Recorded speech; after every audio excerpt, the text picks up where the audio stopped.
제가 80년대 때 인상 깊게 내 귀에 들려서 불렀던 세상 복음성가가 있습니다. 그게 김세한 집사님이 불렀던 노래 중에 그 가사가 아주 마음에 들어서 제가 불러보든가 읽어보든가 하려고 합니다. 그것이 바로 사랑하는 마음보다 더 좋은 건 없을걸, 사랑받는 그 순간보다 흐뭇한 건 없을걸, 사랑하는 눈길보다 정다운 건 없을걸, 혼자선 알 수 없는 야릇한 기쁨, 천만 번 들어봐도 기분 좋은 말 사랑해. 사랑하는 마음보다 신나는 건 없을걸. 이 따라서 부르는 거 보니까 제 또래 비슷하신 분들이 여기 계시는데, 신세대는 가능하는데 신세대는 이게 무슨 북한에서 부른 노래야, 어디서 부른 노래야 라는 생각이 들 것입니다. 사람은 누구나 본능적으로 사랑받고 싶어하는 욕구가 있습니다. 사람은 태어나서 죽을 때까지 누구든지 사랑의 목마름을 갖고 살아갑니다. 그러므로 사랑받고 싶어하는 마음을 갖는 것은 정상인 사람입니다. 여러분, 사랑받고 싶은 생각이 들으십니까? 그럼 여러분 정상적인 인격을 가지고 있는 거예요. 사랑받지 못한 사람은 인격이 삐뚤어져 있는 비정상적인 사람입니다. 두 종류의 사람이 있습니다. 어렸을 때 부모의 사랑을 받고 자란 사람과 부모의 사랑을 받지 못하고 자란 사람. 부모의 사랑받고 자란 아이는 자존감이 높습니다. 부모의 사랑 없이 자란 아이는 자존감이 떨어지고 열등감이 많습니다. 자존감이 높은 사람을 인정해주면 감사합니다, 고맙습니다 이렇습니다. 자존감이 없고 열등감이 충만한 사람을 향해서 칭찬하거나 사랑한다고 고백하면은 놀리지 마세요, 그렇게 말합니다. 열등감은 누구나 어느 정도 가지고 있는 것이지만 어느 정도로 가지고 있느냐에 따라서 인격이 달라지고 삶이 달라지고 행복도 불행도 결정이 되는 것입니다. 열등감이 높고 자존감이 낮으면 마음이 병이 되고 일생을 불행한 삶을 살게 되는 거예요. 열등감이 많은 사람은 자기가 가지고 있는 실력을 충분히 발휘하지 못하고 매사에 자신감이 없습니다. 자존감이 높은 사람은 자기가 가지고 있는 실력을 충분히 발휘를 잘하고 매사에 자신감이 넘치는 그런 삶을 살아가게 되는 것입니다. 열등감이 많은 사람은 칭찬해주고 인정해주는 것을 아주 받아들이는 것을 힘들어하는데, 열등감이 없는 사람은 자존감이 높고 일생을 행복하게 살아가고 있습니다. 그 열등감이 많은 사람의 특징 중 하나가 뭐냐? 쉽게 상처를 받습니다. 쉽게 삐지기를 잘합니다. 그리고 섭섭함을 자주 느낍니다. 그리고 무슨 말 한마디만 하면은 나를 무시한다고 생각합니다. 그래서 이런 사람들 무슨 말만 하면은 나만 갖고 그래, 이렇게 이 말을 잘합니다. 그리고 항상 자신의 부족함만 찾습니다. 나는 키가 작아서, 너무 키가 커서, 나는 못생겨서, 난 학벌이 없어서, 나의 장점은 보지 않고 단점만 찾아내는 사람의 특징 중에 하나가 열등감이 많은 사람들입니다. 열등감이 많은 사람하고 가까이 하기가 힘듭니다. 왜냐? 아무것도 아닌 말 한마디에 오해를 너무 쉽게 하기 때문에 가까이 하면은 힘들어 하기 때문에 사람이 잘 따르질 않습니다. 열등감 지수, 자존감 지수라는 것인데 그 지수가 올라갈 때가 있고 내려갈 때가 있습니다. 여러분들은 행복한 사람인지 불행한 사람인지 오늘 말씀을 통해 체크를 해보시기를 바랍니다. 자존감 지수가 언제 올라가냐? 어떤 시험을 봐서 자격증을 땄을 때, 자격 시험을 봐서 자격증을 따게 되면 자존감이 높아집니다. 그리고 돈이 없는 사람이 돈을 벌었을 때, 그리고 실패했던 사람이 어느 날 성공했을 때, 그리고 결혼했는데 아내의 사랑을 듬뿍 받거나 남편의 사랑을 받을 때, 그리고 부모의 사랑을 받을 때 열등감 지수는 낮아지고 자존감 지수가 높아지게 되는 것입니다. 자존감이 떨어지고 열등감이 높아질 때가 언제냐? 자격증 시험에 떨어졌을 때, 임용고시나 어떤 행정사시 이거 떨어지면은 세상을 살고 싶지 않을 정도로 우울증까지 인생을 막 밑바닥까지 내려가 버립니다. 참 불쌍한 사람이죠. 자격증 하나 때문에 인생을 실패해서 삶을 살아요. 그리고 사업이 잘 되다가 사업이 실패했을 때, 결혼했는데 아내가 나를 사랑하지 않아. 그리고 말 한마디만 무시해. 나를 우습게 봐. 그러면 자존감이 바닥이 납니다. 결혼 전보다 결혼 이후 자존감 지수가 떨어졌다. 그럼 결혼 잘못한 거예요. 마누라 잘못 만난 거예요. 남편은 잘못 만난 거예요. 남편을 잘못 만나거나 아내를 잘못 만나면은 상대방의 단점을 가지고 지적하고 판단하고 정죄하고 우습게 여기고 무시하고 이 자존심을 깔아뭉개버립니다. 그럼 자존감이 꽉 떨어져서 인생을 살고 싶지 않을 정도로 고통을 받습니다. 그러므로 열등감은 반드시 치료를 받아야지 삶을 행복하게 살아갈 수가 있는 거예요. 열등감 치료받는 사람은 다른 사람이 나를 사랑한다고 할 때 사랑을 받아들입니다. 다른 사람이 나에게 용서를 빌 때 용서를 받아들입니다. 그런데 열등감이 많은 사람은 다른 사람이 나를 사랑하거나 내가 나를 사랑한다고 할 때 받아들이지 않습니다. 딴 사람이 나한테 뭔가 잘못했을 때 미안합니다, 죄송합니다는 받아들이지 못합니다. 열등감 때문에 그렇습니다. 열등감이 많은 사람은 사랑하기도 힘들고 사랑받기도 힘들고 용서하기도 힘들고 용서를 받아들이기도 힘듭니다.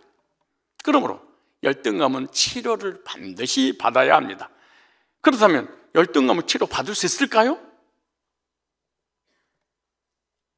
열등감이 있는데 열등감을 치료받을 수 없다면 제가 서론에 이 말씀을 하지 않았을 거예요. 열등감을 치료받을 수 있을까요? 알려드릴까요? 사람으로 안 됩니다. 심리학으로 안 됩니다. 내적 치유로 안 됩니다. 세상 것으로는 자존감이 완벽하게 회복되는 것은 부분적으로는 가능하지만 불가능합니다. 그런데 해결하는 유일한 방법이 하나 있습니다. 하나님의 사랑을 받으면 해결됩니다. 무슨 말이냐? 시편에 보면 다윗은 이렇게 고백합니다. 부모가 나를 버렸을지라도 하나님은 나를 사랑하셨다 그럽니다. 부모한테 버림받았습니다. 요셉은 형제 전체에게 버림받았습니다. 그래도 하나님의 사랑을 받았기 때문에 악인들을, 원수를 용서하고 사랑으로 품고 하나님 앞에 크게 쓰임받게 되었죠. 그래서 열등감은 복음을 듣고 구원받고 하나님의 사랑을 체험할 때 열등감이 치료되고 자존감이 높아지고 인격이 정상화가 됩니다. 성경은 어떤 의미를 가지고 있느냐? 죄인을 향한 하나님의 사랑의 편지를 기록한 게 성경입니다. 그렇다면 믿음이란 뭐냐? 성경에서 하나님이 나를 얼마나 사랑하셨는가를 발견하고 그 사랑을 내 것으로 받아들이는 것을 믿습니다. 그렇게 말합니다. 기도 많이 하고 예배드리고 헌신하고 전도하고 선교하고 막 부르짖고 막 은사를 받고 이게 믿음이 아니에요. 믿음은 그리스도 안에서 복음을 듣고 하나님의 사랑을 체험한 걸 이걸 성경에서 믿음 이렇게 말합니다. 나머지는 잘못된 믿음입니다. 잘못된 믿음을 가지고 하나님을 이렇게 섬길 수 있어요? 그거는 믿음이 아니고 열정으로 섬기는 것입니다. 이 사람은 기독교 아니고 불교로 가도 열심히 기도할 사람입니다. 무당을 섬겨도 열심히 섬기고 이단한 때 가도 열심히 할 사람입니다. 그런데 중요한 것은 하나님을 떠나 범죄한 인간은 죄를 짓고 난 이후에 열등감 때문에 하나님께서 나를 사랑한다 하도 그 사랑을 받아들일 수 있는 여유가 힘이 없습니다. 왜냐? 죄책감은 열등감을 주고, 열등감은 하나님의 용서와 사랑을 받아들이지 않습니다. 열등감은 죄책감에서 오는데, 그 죄책감으로 인한 열등감은 하나님 나를 아무리 사랑하고 다른 사람이 나를 사랑한다고 해도 의심을 하더라도 그대로 받아들이지 않습니다. 그러나 복음을 듣고 죄 사함 받고 구원받으면 하나님의 사랑이 믿어지고 확신하게 되는 것이죠. 그리고 하나님의 사랑이 체험될 때 정상적인 사람이 되고, 정상적인 인격이 되고, 그리고 정상적인 삶을 살아가고 정상적인 신앙인으로서의 삶을 살아가는 거예요. 그래서 이 시간에는 하나님의 영원한 사랑과 구원의 의미라는 제목으로 말씀을 증거할 때, 하나님의 영원하신 사랑이 어떻게 나타나셨는가를 깨닫고 구원받고 열등감이 치료되고 자존감을 가지고 하나님을 잘 섬기고 정상적인 인격을 가지고 정상적인 삶을 삶으로 행복한 그리스도인들이 다 되시기를 주의 이름으로 축복합니다. 첫째, 하나님의 영원하신 사랑을 아무도 알 수 없습니다. 왜? 하나님만이 가지고 있는 고유의 속성이기 때문에. 그래서 하나님께서 하나님의 사랑을 우리 인간에게 표현해 주실 때만 우리는 그 사랑을 알아요. 그런데 하나님께서 우리를 사랑하셨다는 것을 어떻게 표현했냐? 오늘 로마서 5장 8절에 표현했습니다. 하나님의 영원한 사랑이 십자가로 나타내 주셨다, 이렇게 말합니다. 로마서 5장 8절에 보니까 우리가 아직 죄인 되었을 때 그리스도께서 우리를 위하여 죽으심으로 하나님이 우리에 대한 자기의 사랑을 확증하셨느니라. 그러니까 영원하신 하나님의 사랑이 십자가로 표현해 주신 거예요. 그래서 하나님의 사랑의 증표가 뭐냐? 십자가입니다. 하나님께서 얼마나 인간을 사랑하셨는가를 십자가를 통해서 나타내 보여주신 거예요. 그러므로 인간의 속죄는 하나님의 사랑으로 이루어진 거예요. 하나님의 사랑이 없었다면 십자가는 없었습니다. 십자가가 없었다면 하나님의 사랑을 깨달을 수가 없었습니다. 하나님의 사랑을 깨닫지 못했다면 구원을 받을 수가 없이 우리 인간은 영원히 멸망을 당하게 되는 것이죠. 그러므로 십자가의 구속으로 하나님의 사랑이 나타나서 우리가 구원받게 되는데, 하나님의 사랑을 체험하게 되는데, 요한일서 4장 8절로 10절에 이렇게 말씀하고 있습니다. 하나님의 사랑이 우리에게 영원하시고 영존하시고 자존하시고 끝이 없는 무한 무궁하신 하나님의 사랑이 이렇게 표현했으니, 이렇게 나타났으니, 하나님의 사랑을 아무도 몰랐는데 하나님의 사랑은 이런 것이다, 이렇게 알려주셨어. 그것이 뭐냐? 하나님이 자기의 독생자를 세상에 보내시면 저로 말미암아 우리를 살리려 하심이라. 사랑은 여기 있으니 우리가 하나님을 사랑한 것이 아니오 오직 하나님 우리를 사랑하사 우리 죄를 위하여 화목제로 그 아들을 보내셨습니다, 그랬습니다. 우리 인간의 흙으로 우리 인간은 만들어졌습니다. 흙은 성경에 언어에 보면은 티끌, 먼지로 번역됐습니다. 먼지, 티끌 같은 우리 인간을 위해서 하나님께서 독생자를 십자가에 내보내 못 박혀 죽으시기까지, 그러니까 먼지가, 예수님보다 먼지 같은 나를 더 사랑하셨다. 예를 들면, 여러분, 내가 옛날에는 개를 많이 비유했는데, 사랑하는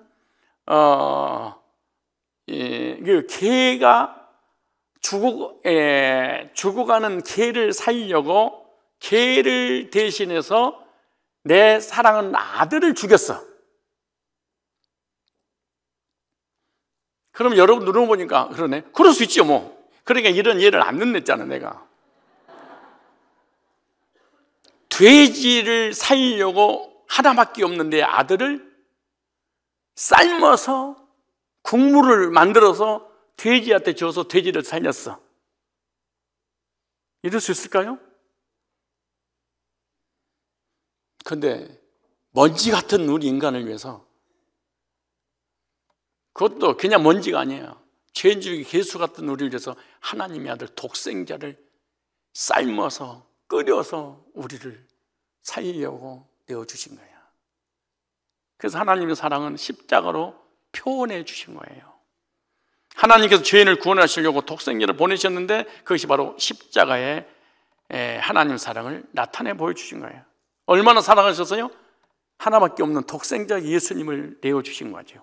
그래서 하나님의 사랑을 알고 하나님의 사랑을 받아들이는 사람은 예수님 십자가의 속죄를 나의 것으로 믿는 것이죠.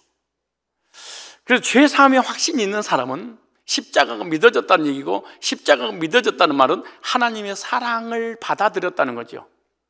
속죄의 기쁨을, 구원의 확신을 갖지 못한 사람은 하나님의 사랑을 믿지 않는 사람입니다. 그래서 요한일서 4장 16절부터 19절 이렇게 말합니다. 하나님이 우리를 사랑하시는 사랑을 우리가 무조건 믿나니가 아니라 알고 믿었나니. 알아야 됩니다. 아는 것만큼 믿어주고 믿은 만큼 누릴 수가 있습니다.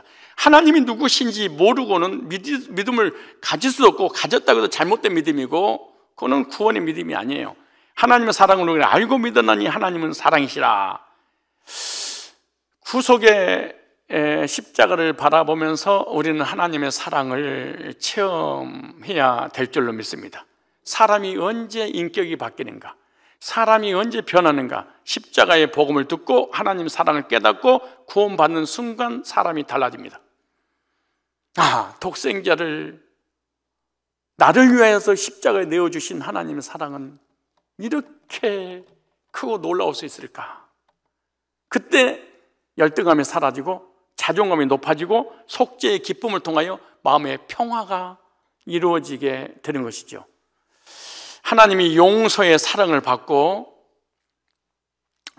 누리며 살아가시는 저와 여러분이 되시길 바랍니다. 우리를 얼마나 사랑하셨는지 창세 전에 택하셨다 그래요. 영원 전에 이 우주 모든 만물을, 피조물을 창조하기 전에 하나님의 택하심이 있었습니다. 이게 예정이 있었죠. 에베소 1장 4절에 그렇게 말하잖아요. 그리고 하나님을 떠나 타락한 우리 인간을 예정하셨기 때문에 구속하시려고 예수님을 이 땅에 보내주셨죠. 그리고 사랑하셨기 때문에 과거의 지은 죄 관가하시고 기억지 않고 다 도말시켜 주셨습니다. 현재의 지은 죄도 용서해 주고 계십니다.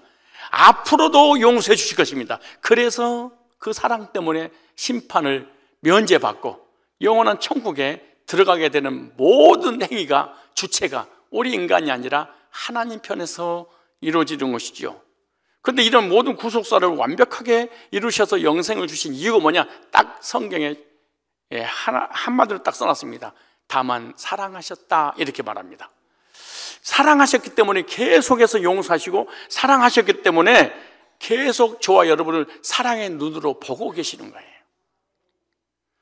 저와 여러분들은 죄인이지만 하나님의 사랑으로 용서받은 줄로 믿습니다. 저와 여러분 특별한 사람입니다. 창조주 전능하신 하나님의 사랑을 받고 살아가는 사람입니다. 하나님께서 베푸신 엄청난 사랑을 받아들이는 것을 구원이다. 기도하고 금식하고 예배드리고 헌신하고 회개하고 죄를 뉘우치고 이래서 구원받은 게 아니에요. 십자가를 통한 하나님의 사랑을 받아들인 것을 구원이라 이렇게 말해요. 구원받지 못하는 사람들은 하나님의 사랑을 받아들이지 않는 사람입니다. 하나님의 사랑을 받아들이지 않는 사람은 십자가를 나의 것으로 믿지 않는 사람입니다. 십자가를 나의 것으로 믿지 않는 사람은 하나님 사랑이 체험되지 않습니다. 그리고 구원받았다 할지라도 구원이 흔들린다는 것은 구원 자체가 사라진다는 얘기가 아니고 하나님의 사랑이 흔들렸다는 거예요. 왜 흔들렸을까요? 자범죄 때문에. 그런데 로마서 5장 5절로 8절에 보면 우리가 아직 죄인 되었을 때, 로마서 5장 6절에 보면 경건치 않을 때, 로마서 5장 10절 보니까 온수를 위하여 죽으셨도다, 그렇게 말합니다. 하나님이 구속의 사랑을 받아들여서 속죄의 확신 가운데 자존감이 급상승하여 행복하게 살아가는 저와 여러분들이 되시기 바랍니다. 하나님이 영원한 사랑을 십자가로 나타내 표현해 주셔서 우리 마음속에다가 확증시켜 주는 것이 십자가의 사랑이다. 여러분, 십자가를 통과하지 않고 하나님 사랑합니다, 하나님 없이 못 삽니다, 나 구원받았어요, 절대로 천국 갈 수 없습니다. 하나님의 사랑을 십자가로 표현해 주시죠. 두 번째, 하나님의 사랑은 누구로 사랑하냐? 로마서 5장 5절부터 8절에 보면은 한마디로 죄인을 그대로 받으신 사랑이다. 죄를 그대로 받으시는 사랑.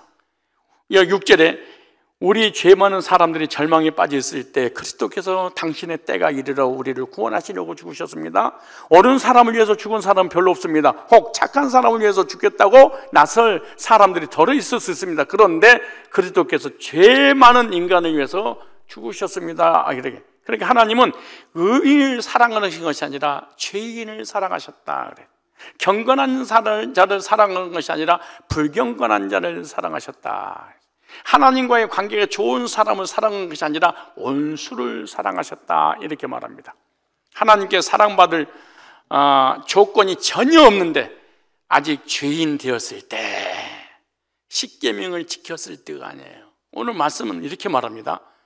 회심을 내가 준비하고 회개하고 지금까지 지은 죄를 낱낱이 잘못해도 고백하고 난 다음에 준비됐으니 주님 나를 구원해 주세요 이렇게 되는 것이 아니라 선행과 관계없이, 율법을 지키는 관계없이, 회개한 거하고 전혀 관계없이 우리가 아직 죄인 되었을 때에 경건치 않는 자를 위하여, 원수를 위하여 죽으셨다.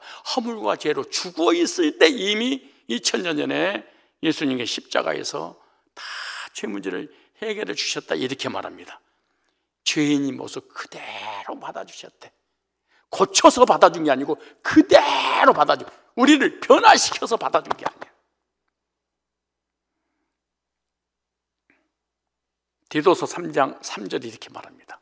우리도 전에는 미련하게 굴고 순종할 줄 몰랐으며 다른 사람들이 하는 대로 잘못된 길에 빠져들어 온갖 추악과 쾌락과, 우리가 구원받기 전에요, 나쁜 욕망의 노예가 되어 있었습니다.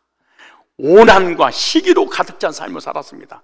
우리가 다른 사람을 미워하고 또 다른 사람, 우리를 미워하는 악순환 속에서 살았습니다. 그러나 이렇게 말합니다.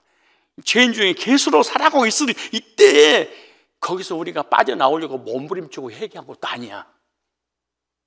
은혜와 사랑을 나타나실 때 오자 우리의 구세주 하나님께서 우리의 죄를 깨끗이 씻어주셨습니다. 깨끗하게 씻어달라고 한 것이 아니라 죄인 중에 개수로 악한 짓을 하고 있을 때 주님은 씻어주셨습니다. 이렇게 말해요. 이게 누가 한 거예요? 하나님. 우리는 어떤 존재예요? 에베소 2장 1절에 허물과 죄로 죽을 똥 말똥 그런 게 아니에요. 죽었다 그래.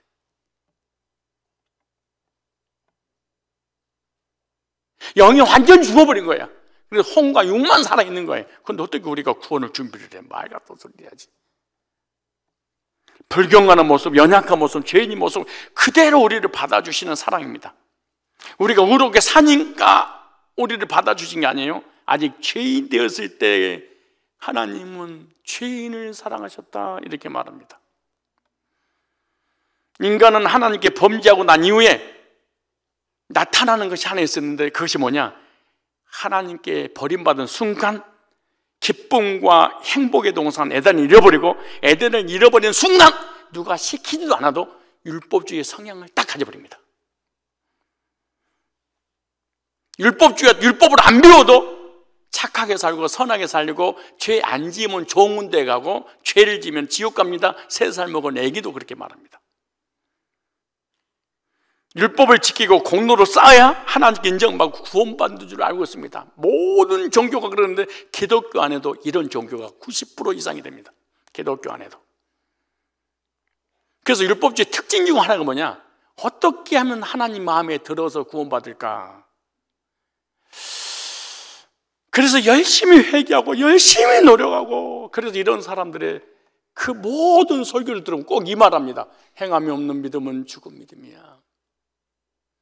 두려워 떨림으로 구원을 이루어. 선줄로 알고도 넘어질까 조심해.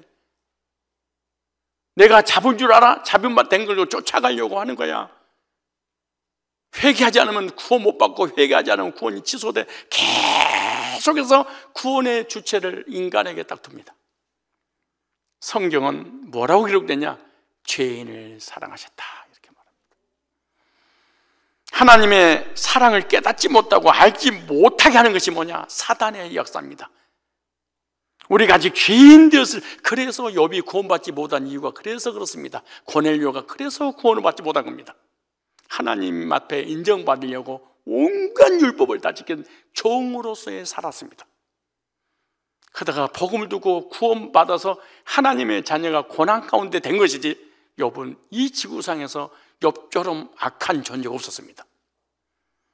목회자들한테, 교수들한테 속은 겁니다. 욥을 의인이라고 완전히 신학자들이 주소까지 만들어버린 바람에 그 밑에 목회자들은 그대로 따라버리는데, 욥은 거듭난 사람이 아니에요. 하나님 앞에 얼마나 책망을 듣는 줄 아세요? 네가 창조주야? 창조주처럼 죄가 없이 의인이란 말이야? 내가 모든 사람을 죄인이라고 했는데 내 판단이 잘못됐단 말이야? 하나님이 얼마나 진노로 쏘아부었습니까? 그 고난 가운데 복음을 깨닫고 구원받은 사람이 바로 욥이라는 사람입니다. 욥은 이 지구상에 바리새인보다 더 율법을 철저하게 지켰던 율법주의자들이죠. 죄인이 노력해서 의롭게 돼서 하나님 앞에 인정받고 구원받으려고 하는 그 대표적인 사람이 구약의 욥이고 신약에는 고넬료입니다. 좀 더 나아가서 이들을 갖다 성경에서는 바리새인들의 신앙이라 이렇게 말해요. 그런데 저와 여러분들을 하나님께서 사랑하셔서 구속하실 계획을 언제부터 세웠냐? 창세 전에 그랬어요. 그러면 이 땅에서 구원이 왔다 갔다 하는 것이 아니라 이미 저쪽 세상에서 이미 끝났어. 보세요, 로마서 9장 11절로 14절에 이렇게 말합니다. 그 자식들이 아직 나지도 아니하고 무슨 선인 악을 행하지도 아니한 때에 아직 태어나지도 않았어. 택하심을 따라 하나님의 뜻이 행위로 말미암지 않고, 우리가 구원을 준비해서 구원받은 것이 아니고, 구원을 받고 난 다음에 또 내가 회개해서 구원을 유지하는 것도 아니고, 오직 부르신 얘기로 말미암아 서기 안에 기록된 바, 내가 야곱을 사랑하고 예수를 미워했는데 태어나기도 전에 이미 결정됐어요. 그런데 성경에서 우리에게 주시는 메시지는 뭐냐? 야곱은 죄인이고 예수는 의인이었습니다. 예수는 부모에게 100% 효도했습니다. 그런데 야곱은 부모의 불효를 하고, 그래서 죄인의 대명사가 구약의 야곱 아닙니까? 그런데 그거하고 전혀 관계없이 내가 야곱을 이미 사랑하고 그랬어. 그걸 어떻게 하란 말이냐? 성경이 이렇게 말해요. 신명기 7장 7절 8절에 이스라엘 백성 우상숭배하고 타락하고 죄인 중에 계수들이었잖아요. 그런데 이렇게 말해. 여호와께서 너희를 기뻐하시고 너희를 택하심은, 이방인들을 버렸는데 이스라엘 백성 택하심은 너희가 다른 민족보다 수요가 많은 영고가 아니라 너희는 모든 민족 중에 가장 적으니라. 여호와께서 다만 너희를 사랑하심을 인하여 그냥 사랑했대. 430년 동안 바벨론에 우상숭배하고 타락하고 하나님 없이 살았던 사람을 다만 그냥 사랑해서 출애굽시키고 가나안 땅 주는 거야. 이스라엘 백성이 할 수 있는 건 아무것도 없었어. 그냥 예굽에서 노예만 한 거야. 하나님 없이 살았어. 그들이 현재 뭘 준비를 했어요? 스바냐 3장 17절에 하나님께서 죄인을 향한 노래를 이렇게 불렀어요. 너희 하나님 여호와가 너희 가운데 계시니 그는 구원을 베푸실 전능자시라. 그가 너로 인하여 기쁨을 이기지 못하게 하시며 너를 잠잠히 사랑하시며 너로 인하여 즐거이 부르며 기뻐하시리다. 이 스바냐 3장 17절 배경 뭐죠? 하나님을 떠나서 우상숭배하고 타락한 죄인들을 향해서 하나님의 사랑 고백이에요. 의인이 아니에요. 이방인들보다 더 악한 존재. 왜? 알고 있으면서도 하나님 떠나고, 알고 있으면서 우상숭배하고, 알고 있으면서도 불신당하고, 알고 있으면서도 타락했던 사람들이. 그런데 이렇게 말해. 이스라엘 백성은 택자들을 보고 기쁨을 이기지 못한대. 얼마나 사랑하셨는지. 하나님이 오늘 말씀에 이렇게 말합니다. 저와 여러분들 보시면서 너무너무 사랑스러워서 기쁨을 이기지 못한다. 눈을 감고 있어도 이건 사실이야.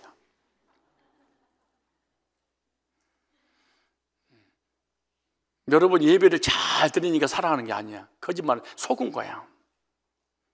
11조를 하고 헌금을 하고 전도하고 선교하니까 날 사랑한다. 그런 게 어디 있어요?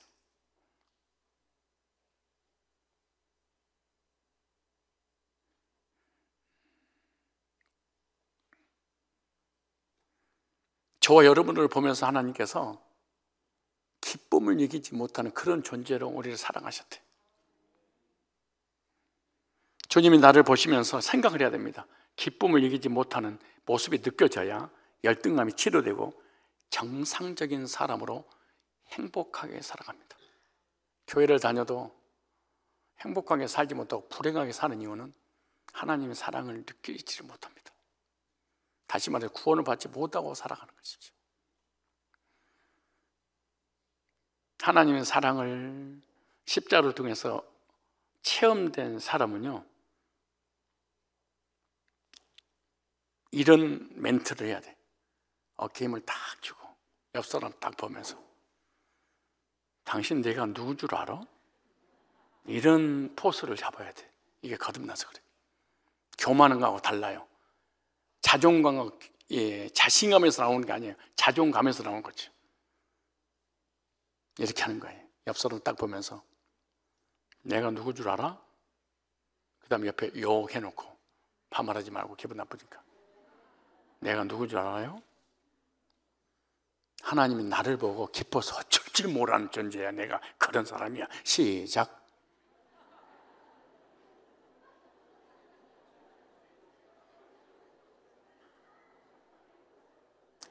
이렇게 사는 사람이 구원받은 사람이고 인격이 정상으로 살아가.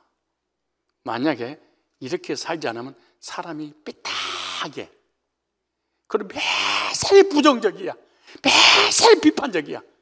그리고 성경도 안 믿고 하나님의 사랑도 안 믿고 항상 나의 잘못한 것, 내가 죄 지은 것, 내가 못난 것, 나의 단점만 붙잡고 오늘 밤 나는 우울해. 왜냐고 묻지 마세요. 그냥 나는 계속 교회 다니도 우울해. 우울증 약을 먹고 날 버거를 피면서, 이야, 진짜 이 그리스도인들이. 우리 교회도 우울증 환자가 있어서 이런 말을 안 하려고 그러는데, 그래서 마지막으로 할지도 몰라. 우울증은 욕심에서 오는 거예요. 의사한테 물어봐요. 욕심만 딱 버리면 우울증은 없어져 버려요. 왜 우울증이 걸리냐? 남편도 내 것, 돈도 내 것, 저 사람도 내 것, 다 내 것, 다 내 건데 내 걸로 안 지워져. 오늘 밤 나는 우울해. 우울한 사람의 특징인 줄 무슨 아세요? 열등감에서 오는 거거든. 열등은 어디냐? 죄책감에서 오는 거거든. 죄책감이 어디서 오냐? 하나님 사랑이 믿어지지 않아서 오는 거거든. 그래서 구원받았는데 우울증이 오는 건 이거 뭐냐? 욕심 때문에.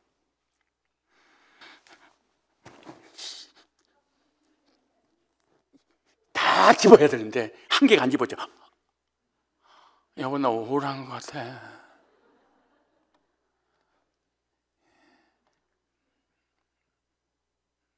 1000% 내가 장담한데 우울하다. 우울한 거고 우울증이 달라요. 우울증 환자는 욕심을 내려놓으면 해결돼 버려요.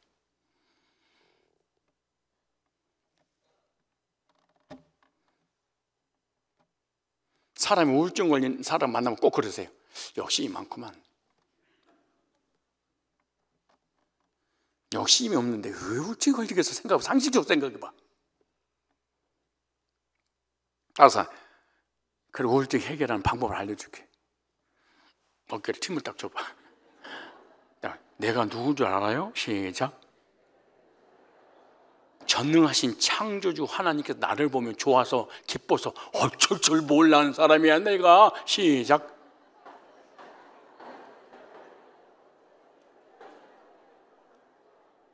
부모의 사랑만 받아도 그래. 밖에 나가가지고 어른한테도 덤벼. 싸가지가 없어서 그렇지. 왜? 내 백그라운드가 있거든. 당당해. 근데 부모의 사랑받지 못하면 기죽어서 안 왔어. 그냥 뒤통수를 전능하신 창조주 하나님의 사랑을 믿고 구원받았다고 하는 사람들이 촥 쳐져가지고 그래서 나는요 예배 드리고 갑시다. 힘이 없어서 못 갈 것 같아요. 왜요? 우울해서요. 오늘 좀 이상한 날씨가 그래서 그런 거야. 이게 무슨 거듭남입니까 이게? 이게 무슨 구원입니까 이게? 불신자만도 못하는데 사실은. 그렇지 않겠어요? 아직 안 늦었어. 지금이라도 안 늦었어. 어디에다 힘을 주라고? 그리고 입으로 옆 사람 몰고 뭐 어떻게 하라고?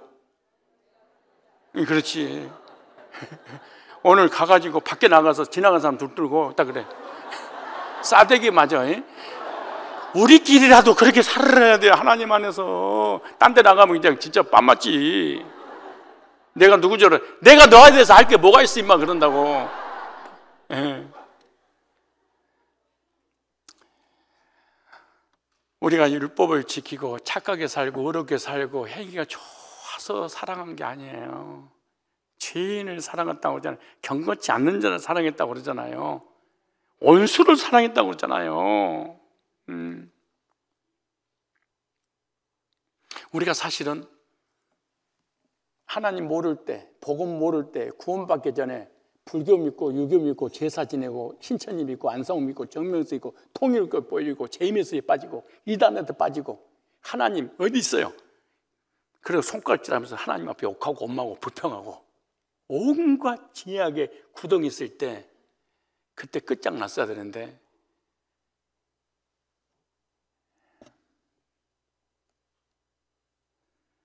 우리가 지금까지 여기를 살아서 이 자리에 있는 것은 그때도 하나님께서 함께 하셔서 지켜주시고 인도하시고 살려주셔서 있는 거예요. 우리 날민한주의자들이 아니야. 성경주의야. 착하게 살고 선하게 사니까 우리를 구원한 게 아니야. 우리가 불신자로 있을 때도 하나님 사랑하셔서 붙잡고 계셨어. 귀신 섬기고 무당으로 있을 때도 하나님 나를 지키고 계신 거예요. 그래서 복음 듣고 구원받고 하나님 자녀 돼서 이 자리에 있는 거예요. 우리는 마귀 자녀가 아니야. 마귀 새끼가 아니에요. 원래부터 우리는 하나님 자녀였는데 하나님 자녀인지 모르고 살아가. 이걸 진노의 자녀 그래. 진노의 자녀와 하나님 자녀와 마귀의 자녀 세 부류의 사람이 이 세상에 살아. 마귀의 자녀는 불택다로 이미 끝난 거고 진노의 자녀는 하나님이 택자인데 모르고 살아. 근데 복음 듣고 구원받으면 진노의 자녀가 하나님의 자녀로 자기 신분을 알게 되지요. 우리는 진노의 자녀였다가 복음 듣고 구원받고 하나님의 자녀된 확신을 갖고 산 줄로 믿습니다. 찬송가만 읽어도 구원받아요. 이 모습 이대로 주 받으옵소서. 이 모습 이대로. 이 모습이 어떤데요? 착하게 살았어요 우리가? 하나님의 사랑을 받고 죄산 받아 구원받았다고 생각하니까 열등감이 사라지고 자존감이 상승됩니다.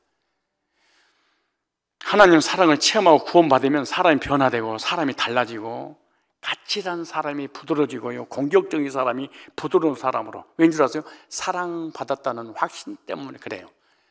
이론으로 구원받아버리면 하나님의 사랑이 체험이 되지 않기 때문에 구원받았다고 한 이후에도 사람이 인격이 안 바뀌고 삶도 안 바뀌고 옛날 그대로 공격적이고 성질도 더럽고 까칠하고 열등감 사라지지 않고 그래요. 저와 여러분 이 모습 그대로 받아주신 줄 믿습니다. 왜 부부싸움 한 줄 아세요? 사랑이 없어서 그래요. 사랑하니까 살지 정 때문에 사는 거야. 무슨 때문에 살아요? 뭔 정 때문에? 미운 정 때문에. 미운 것도 정해가지고 못 끊어져요 그거요. 근데 왜 부부싸움 하냐? 상대방을 그대로 안 받아줘서 그래. 단점이든 장점이든 그대로 받아주는 게 사랑인 건데 사랑하지 않고 미워. 그러니까 그 단점을 고쳐서 받으려고 그래. 이건 사랑이 아니야. 성경적 사랑은 하나님께서 우리를 고쳐서 받는 게 아니고 그대로 받아져서 십자가에 못 박아 죽으심으로 하나님 앞에 영광을 돌렸다. 로마서 15장 7절에 그래. 그러면 너희들도 서로 고쳐서 받지 말고 그대로 받으면 부부가 행복할 것이고 성도들이 행복하게 신앙생활 할 것이다. 우리를 고음을 그대로 받아주신 것이 고침은 받아주겠다는 게 있어요. 이거는 기독교가 아니에요. 기독교의 탈을 쓰고 있는 이단들이 하는 얘기지. 그리고 구원받고 난 다음에도 잘 안 고쳐져. 그래도 용서하시고 사랑하셔.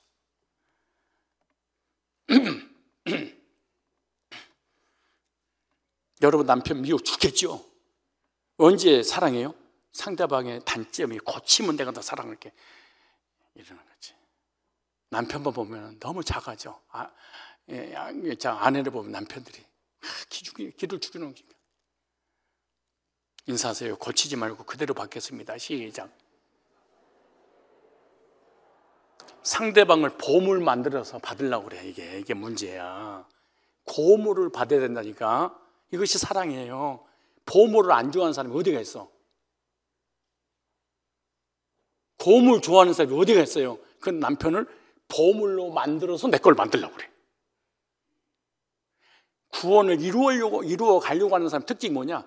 나를 보물로 내가 만들어서 하나님 앞에 가려고 그래. 이 천국 못 가는 거지.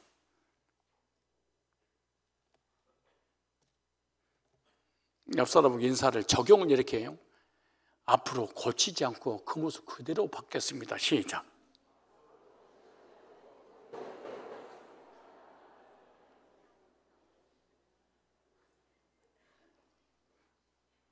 교회 중직자들이 속을 새기잖아요. 그럼 목회자가 감정이 상해. 그럼 막 말씀을 율법으로 내려쳐. 안 고쳐져. 그럼 또 쳐. 더 반박을 해. 그럼 하나님이 목회자한테 찾아서 이런 말을 하신대. 나도 걔를 못 고쳤는데 어떻게 네가 고치려고 그러냐? 대단하다. 내가 만든 내 새끼도 내가 못 고쳐가지고 걔를 위해 십자가에 내가 못 박아 피 흘린 죽음으로 그대로 받아줬는데 네가 장로를 고쳐?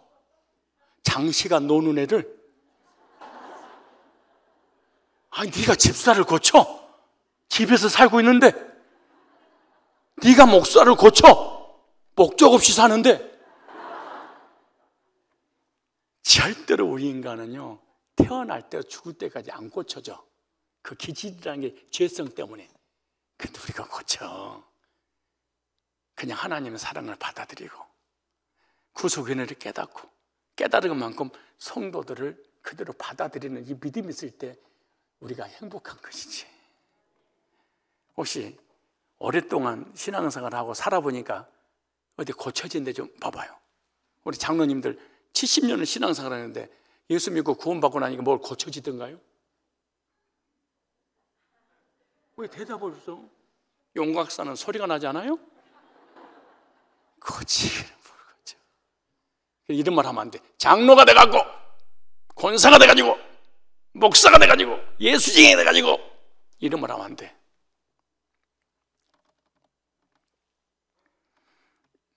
나를 보지 마시고 부모의 사랑을 바라보듯이 하나님의 사랑을 의지해야지. 나를 보면은 구원도 못 받고 신앙생활도 힘들어요.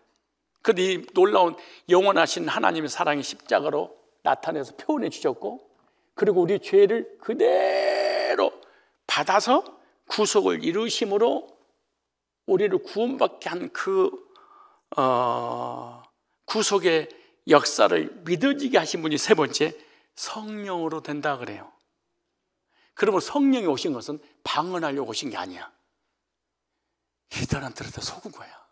성령 세례는 방언도 예언도 환상도 입신도 아니야. 이건 이방인들에서 이단에서 들어온 거지 기독교는 아니야. 성령을 얘기할 때마다 성경에서는 앞에 꼭 붙어 있는 게 있어. 예수님을 믿고 죄사함 받을 때, 그리고 예수 믿고 죄사함 받고 천국의 확신을 가질 때 성령으로 그래.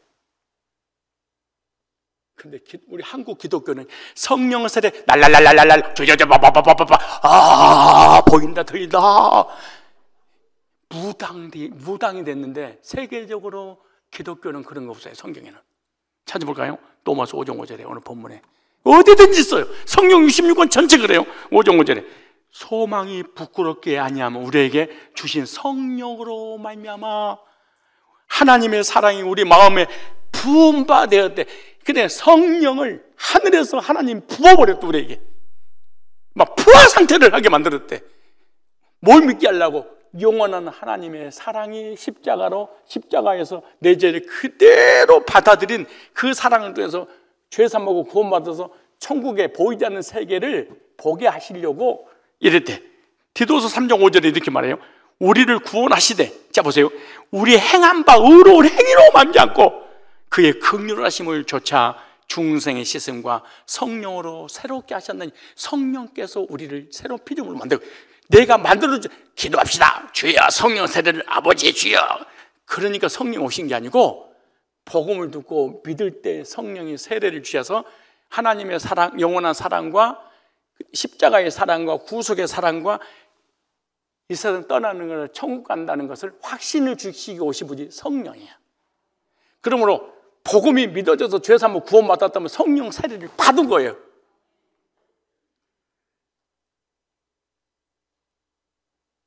자, 6절 보세요. 디도서 3장 6절에 성령을 우리 구주 예수 그리스도로 말미암아 우리에게 풍성히 성경 어디든지 성령을 얘기할 때는 앞에 꼭 따라 붙은 게 있어.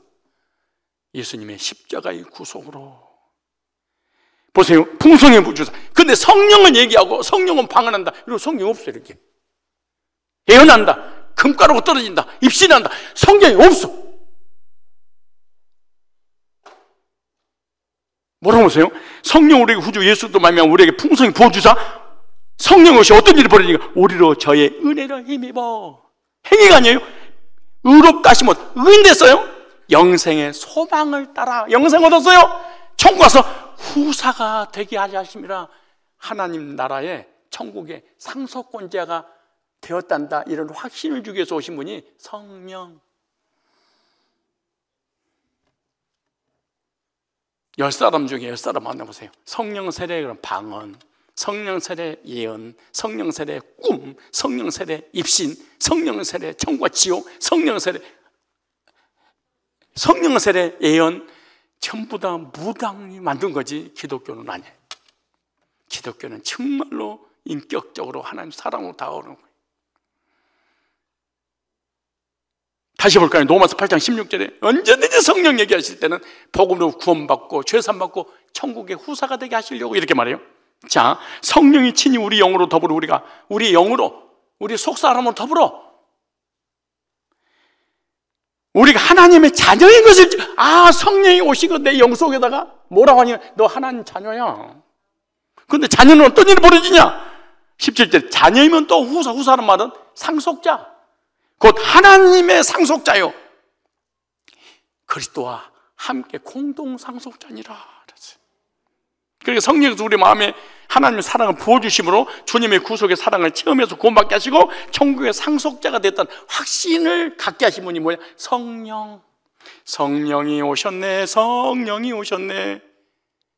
내 주에 보내신 성령이 오셨네. 나의 인생 가운데 그가 친히 찾아오셔서 그 나라 꿈꾸게 하셨네. 천국을 꿈을 꾸고 소망하고 이런 것이 누가 주신 거예요? 성령. 만약에 죄사함의 확신, 하나님 사랑에 대한 확신, 천국에 대한 소망의 확신, 천국을 상속받은 상속권자가 되었다는 확신, 방언하고 예언하고 환상 받아도 이 사람은 성령 받은 게 아니에요. 하나님의 사랑이 믿어지고 구원받고 죄사함 받았다면 하나님의 사랑을 체험한 줄로 믿습니다. 하나님의 구속의 사랑이 우리의 모든 죄를 속죄해 주셨습니다. 죄인을 향한 하나님의 사랑이 독생자로 나타내 보이셨고, 그리고 내 모든 죄를 짊어지고 십자가에 못 박혀 피 흘려 죽게 만들었어요. 그리고 성령을 보내주셔서 죄사함의 확신과 천국의 소망을 갖도록 해주신 거예요. 그러니까 성부 하나님의 사랑과 예수님의 구속의 십자가의 은혜와 성령께서 믿어지게 하심으로 성삼위 하나님 일체로 우리가 거듭나서 천국 가게 된 것입니다. 그러므로 믿음이라는 것은 하나님의 사랑을 체험하는 것을 믿음이라고 한다. 믿음은 기도하는 게 아니에요. 믿음은 헌신하는 게 아니에요. 믿음은 전도하고 선교하는 게 아니에요. 믿음은 찬양 엎어지고 뒤집어지고 뜨겁고 그런 게 아니에요. 믿음은 하나님의 사랑을 얼마나 체험했느냐에 따라서 내세 상급도 받고 이 땅에서 하나님을 누리며 살아갈 수가 있는 거예요. 순교자의 상급보다 하나님의 사랑을 깊이 깨닫는 자의 상급이 더 크다고 난 100% 믿습니다. 그래서 순교의 길을 가라. 바울이 그런 게 아니고 이렇게 말합니다. 하나님께서 계시의 지혜를 주셔서 하나님 사랑의 깊이와 넓이와 높이를 깨닫기를 원하노라. 신앙이 성장하고 성숙한 사람이 누구냐? 하나님 사랑을 깊이 복음을 통해서 체험한 사람. 변하지 않는 영원하신 창조주 하나님 사랑이 거짓된 거짓 사랑인 사단의 권세를 깨시고 아들 예수 그리스도의 십자가의 구속의 사랑으로 그 사랑을 성경에다 기록해 놓고 그 기록된 하나님의 구속의 사랑을 증거할 때 성령의 역사에서 믿어져서 구원의 확신을 갖고 영원한 천국을 들어갈 수 있는 확신을 갖게 하는 사랑으로 우리에게 오시는 것입니다. 여기 계신 모든 분들